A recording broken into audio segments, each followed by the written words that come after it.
Hello everybody, welcome.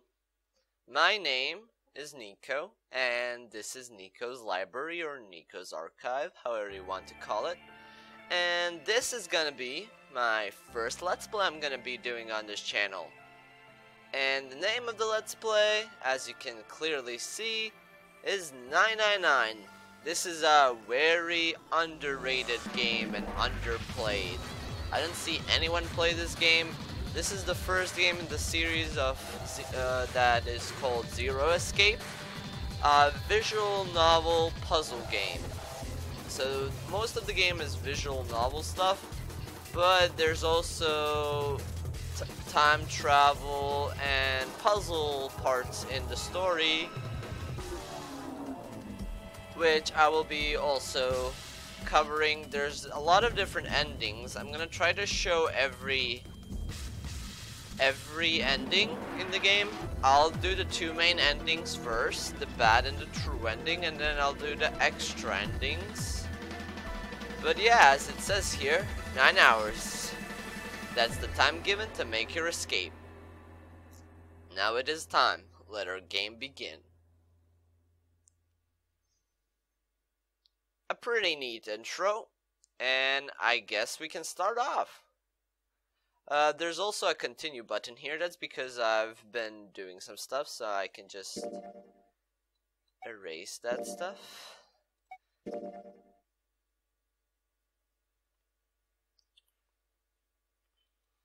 I don't know why I decided to do this. I could have just pressed start and deleted the save data later, or saved over it at least. But yeah, let's just start it off. This game is fiction. All names, characters, and incidents portrayed in this production are fictitious.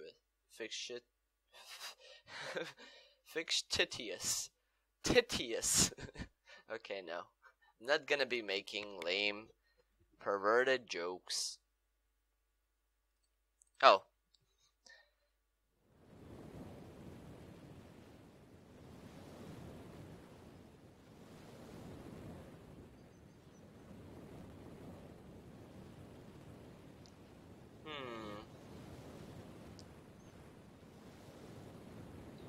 Ooh, a boat. Oh. Nope.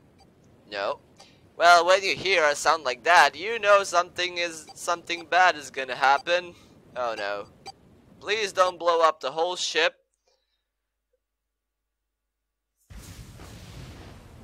Well, at least it didn't blow up the whole ship, only a part of it.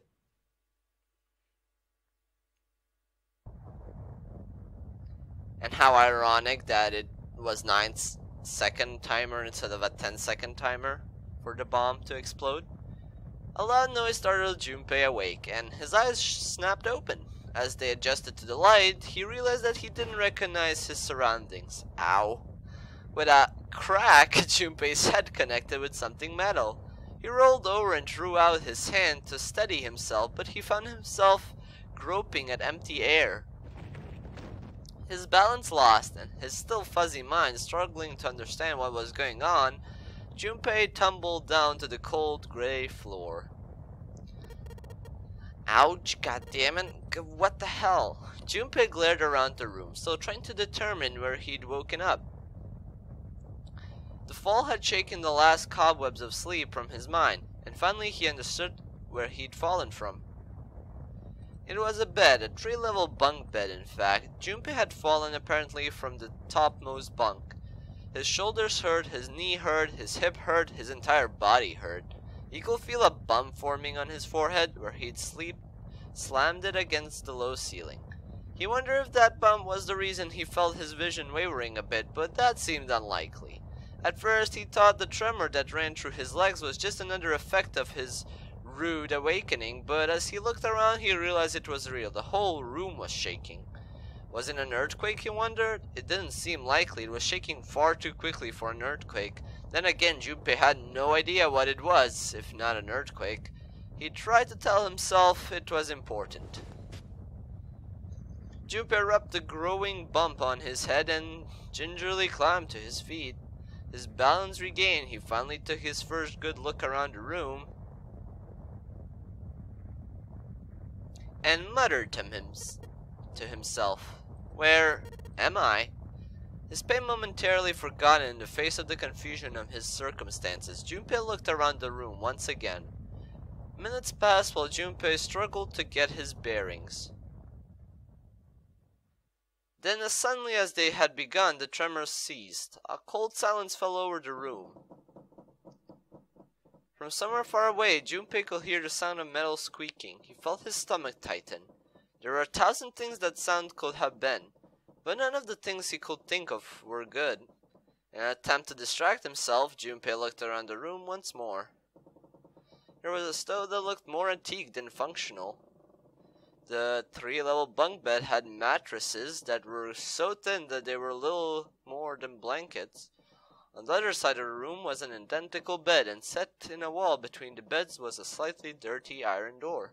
The first thing Junpei noticed about the door was the number roughly emblazoned across it. On the surface of the door, in red paint, someone had written 5. 5? What's this 5 mean? Suspicious and still utterly confused, Junpei approached the door slowly. Standing at last in front of the door, Junpei grabbed hold of the L-shaped handle. A push yielded no movement, and a pull the same result. A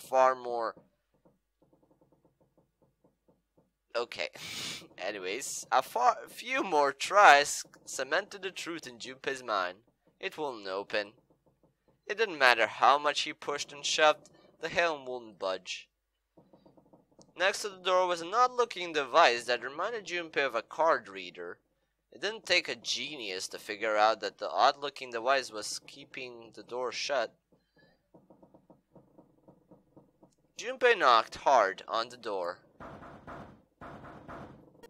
"Hey, hello? Is anyone there? Open the door!" There was no response. Junpei threw his left fist into the door and stopped. What the hell is this? He wasn't really sure what else to say. On his left wrist was a bracelet of a sort he'd never seen before. In the center was a large LCD display. It looked like nothing else so much as a watch, but it clearly wasn't that. After all, it showed only a single number. 5. That's the same as the door. True, the numbers were the same, but he had no idea what that might mean. All he knew was that it was strange and new, and he wanted it off. Junpei flipped his hand over as if to remove a watch, but the other side of the bracelet was solid. No buckle, no clasp, nothing. He sighed and flipped the thing back over. There were a number of rivets around the rim of the face. Perhaps he pushed them, but nothing happened. On a watch, they might be dials for adjusting date or time, but on this bracelet, they did nothing. Aesthetic, I guess. Junpei was at a loss. What was he going to do? Growing more desperate, he began to tug at it. However, it's not good. Damn thing won't come off. A steel ring ran from the face around Junpei's wrist and back into the face. He won't be pulling the bracelet off any time in the near future. What the hell is the deal with this thing? Frustration and desperation were beginning to mix as the reality of the situation began to dawn fully on Junpei. So much was happening and none of it made sense. Junpei felt as though he were about to explode. Where am I? And why the hell am I here? Why? Why? Why the hell happened to... It was at that moment that he noticed the window. The window was round, rimmed in riveted brass, like a window from an early 20th century ship. What am I? Am I in a ship? Junpei walked slowly toward the window. He could see nothing beyond it but thick, impenetrable darkness. Junpei squinted, trying to see something, anything. It was at that moment... What the... You gotta be kidding me!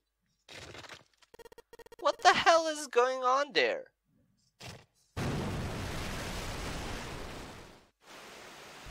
crack split the glass of the window, and for a moment Junpei stared at it.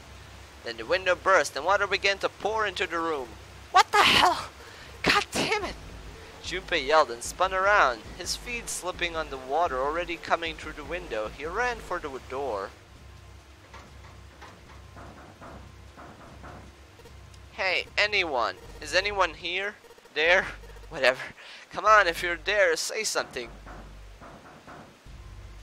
There was no reply. As Junpei screamed and pounded on the door, the water began to rise.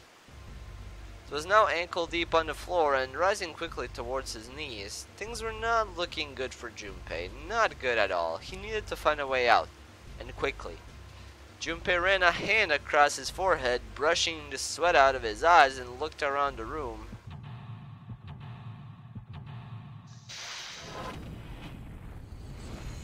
Seek a way out.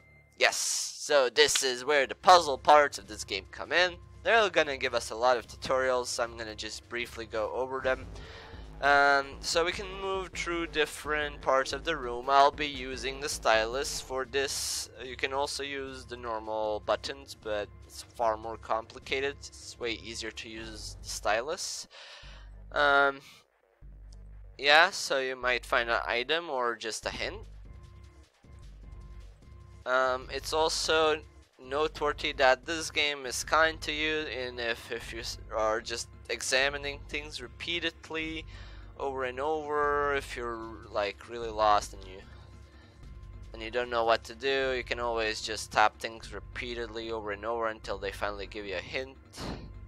This will show you, yes, so it will also show you where you're facing. You can press start to save.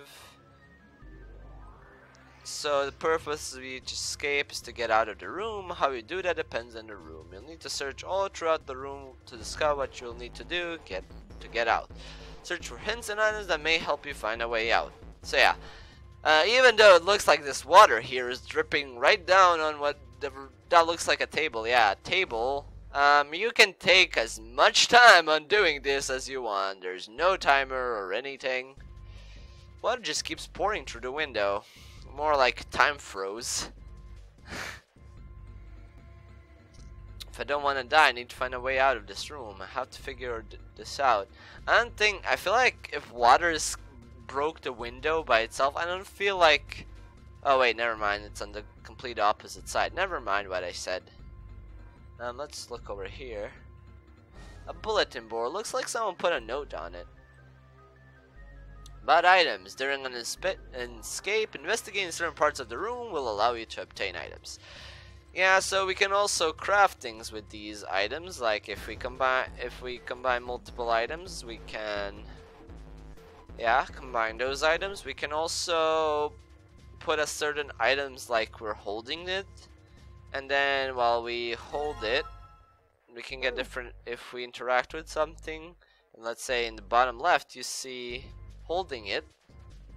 Actually, it's gonna explain it now. If you look down at the bottom left corner, you should see the icon. This shows that you're holding the item. If you hold an item while investigating the room, you may trigger a reaction.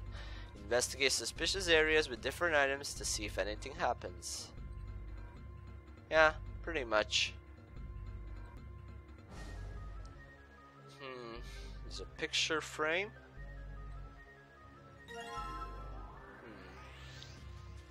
Okay.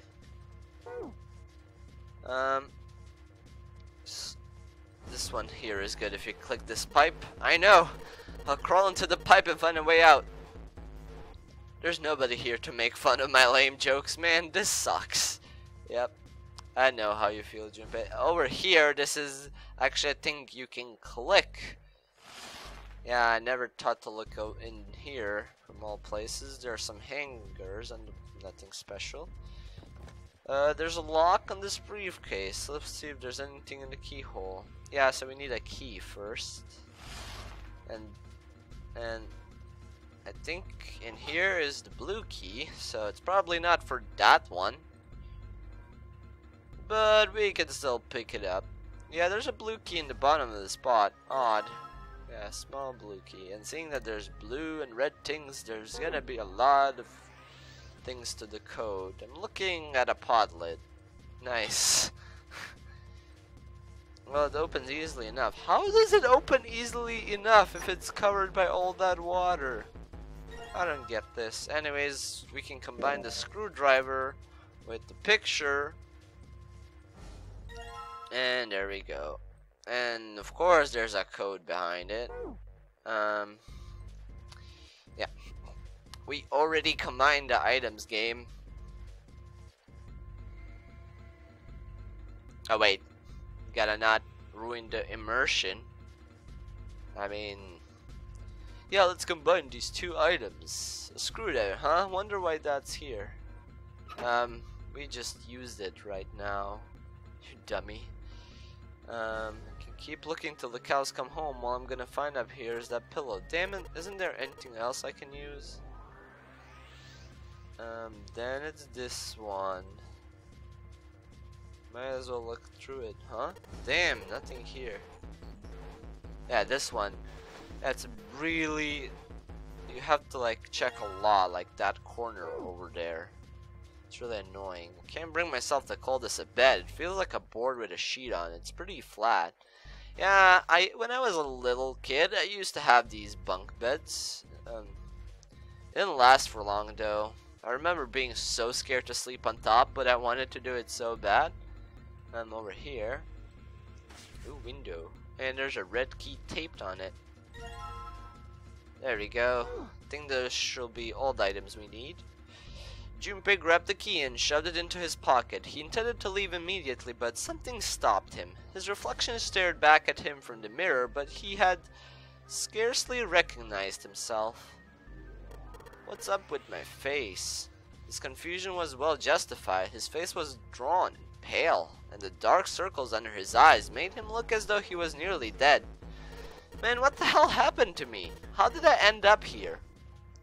Even as he said it, something in his mind opened, and a memory bobbed to the surface. It was the last thing Junpei remembered before waking up in the strange room. It was past midnight when he came home. Junpei shuffled up the stairs and opened the door to apartment 201. Inside was his apartment, a small one-bedroom affair that ran him about $630 a month. He moved into it when he entered college, and so far he'd been there for 3 years and 7 months. He stepped inside and turned on the lights. The fluorescent lights on the ceiling blinked and flickered slowly to life, as if waking from a deep slumber. Yeah, I guess you need fluorescent lights when you're low on money, I guess. Because this apartment, even though it's an apartment, still costs quite a bit. Seeing that he goes to college and everything, he still has to save up money for food and stuff. Anyways, I'm just rambling about stupid things, not concerning the game. Their cold light illuminated the landscape. He'd come home so many times before. Everything was as he'd left it. The magazines piled up in the corner, the textbooks collecting dust, the CD cases covering the floor, jeans and t-shirt he'd worn the day before, then tossed onto the floor. There was one thing that didn't belong, however. There was a breeze. Breaths of cold night air wafted into his apartment, carrying the smells of autumn with them. The white curtain framing his window swayed gently in his wind. That's weird. Did I leave that open? Junpei walked toward the window, trying to remember if he'd closed it or not before he left. One of the panes was hanging open. He stuck his head out and looked around. Nothing seemed out of the ordinary. Junpei shrugged. He must have just left it open earlier. He closed the window. Then it happened. Junpei turned and found himself face to face with a masked man dressed all in black. The man wore a deep hood and a bulky gas mask. His face was entirely hidden. Junpei tried to scream, but all he could manage was a strangled croak. He tried to step toward the man, but his legs could no longer support his weight. Junpei collapsed to the floor, a crumpled heap of limbs like a discarded puppet. Too late, he noticed the white smoke that was quickly filling up his apartment. A small object shaped distressingly like a grenade sat on the floor in front of his face, hissing. The white smoke poured out of it at an incredible rate. The smoke had grown so thick that the details of Junpei's apartment began to fade into the white haze. He could feel his mind begin to fade as well. A white haze that was not the smoke creeping into the edges of his vision. Consider this a privilege. You have been chosen. A rasping voice wormed its way out of the gas mask. It was cold and harsh, and distorted in some way Junpei couldn't put his finger on. You're going to participate in a game. The non-airy game. It is a game where you will put your life on the line. That was the last thing Junpei remembered. The white smoke overpowered him. The masked man faded from his vision, and he felt his consciousness fall away into the white mist. That's right. That guy with the gas mask. The son of a bitch must have taken me here. As to who the man was or might have been, Junpei had no idea. Indeed, he wasn't even sure that his assailant had been a man. The voice had been cold and mechanical, likely passed through a voice changer, and the body had been covered in a thick cloak. Who was the man in the mask? You have been chosen. Junpei remembered that much, but what it might mean, that was beyond him. Junpei had no idea where he was or why he was there. There was only one thing from his memory that seemed important. You're going to participate in a game, the non-airy game. The non-airy game, huh? What the hell is a non-airy game, goddammit? With a yell, Junpei drew his fist into the mirror. Okay, now let's complete this puzzle. So first we're gonna start with the blue key. Doesn't matter what I do, this thing won't budge. Guess it's locked. Is this one just like the red briefcase? Alright, let's see what happens if I put this blue key in the keyhole. And nothing. I guess I'm gonna need some sort of code for the dial. Yes, I know.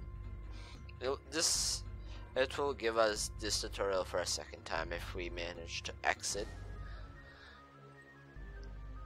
Operation touching the dial will cause it to move the next number.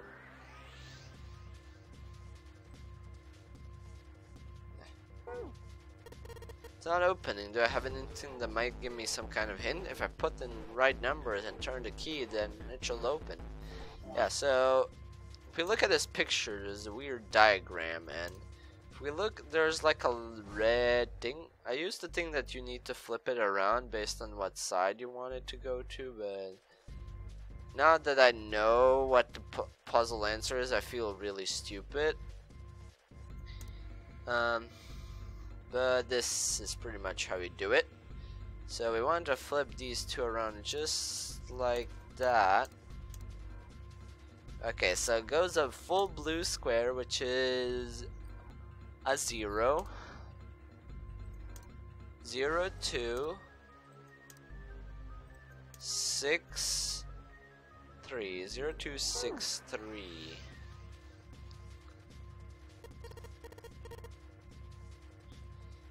This is what I don't like. You have to do this, and if you haven't done the code in beforehand, 0, 9, wait, I already had a 0. Wait, was it 0, 9, 6, 3? No, it wasn't.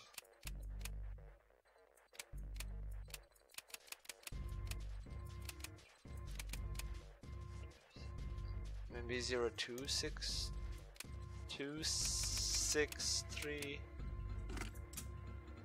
Yeah, okay. For some reason I remembered the second number wrong. Alright, let's see if those numbers work. I turn off the key and hey, it looks like it's working. Yes. Alright, let's open it up now. Yes, it opened. Looks like there's something in here. What is this? A file? If you find any documents or notes during an escape, the information on them will be available from the file screen. To open the file screen, touch file in the top right of the bottom screen. Once at the file screen, select files by touching them. Yeah, I don't think you'll ever need that in this game.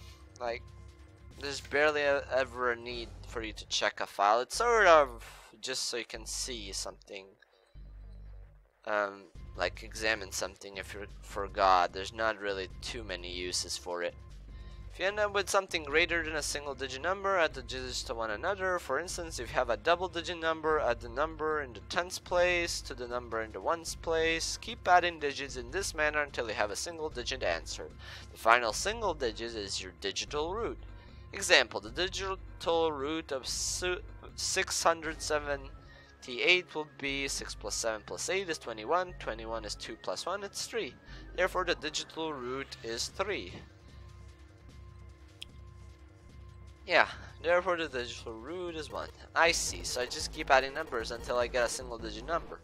Oh, looks like there's something on the back of this thing. A notebook, a pen, and a calculator, and a stack of key cards. Okay, so these key cards we will need. But now we have a calculator, and this is gonna be... Yep. When using the numbers on top or your calculation, numbers on the bottom are your answer. The calculator can also calculate a digital root. Okay, and now let's do the red. So what's the red one? The red code is... Wait. 7 4 8 6 7 4 8 6.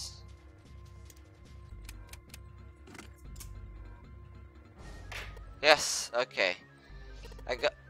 It was supposed to, I said 6, but it was 5. And the second red key cards, and now we can open the door finally.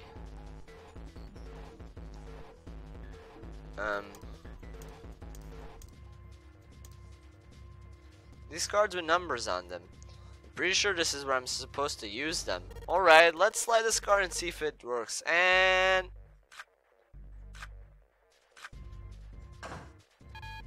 Huh? It's not working? Why? Damn it, no, that's right. I still have cards I haven't used.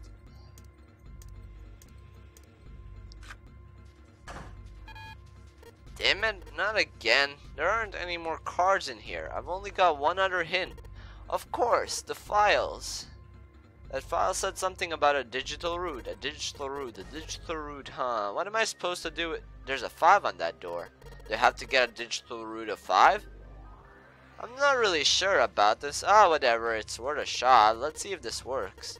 I'll just slide the cards that give me the digital root of 5 through the reader.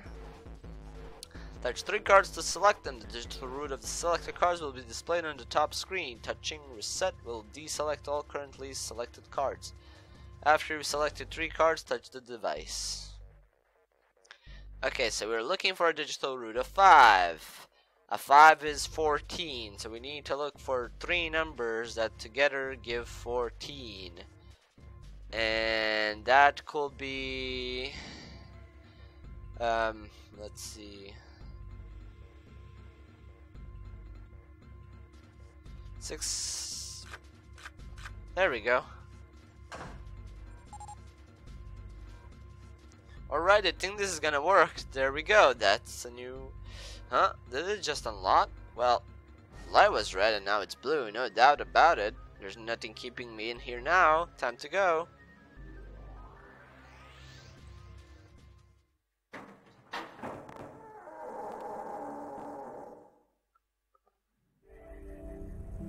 You found it.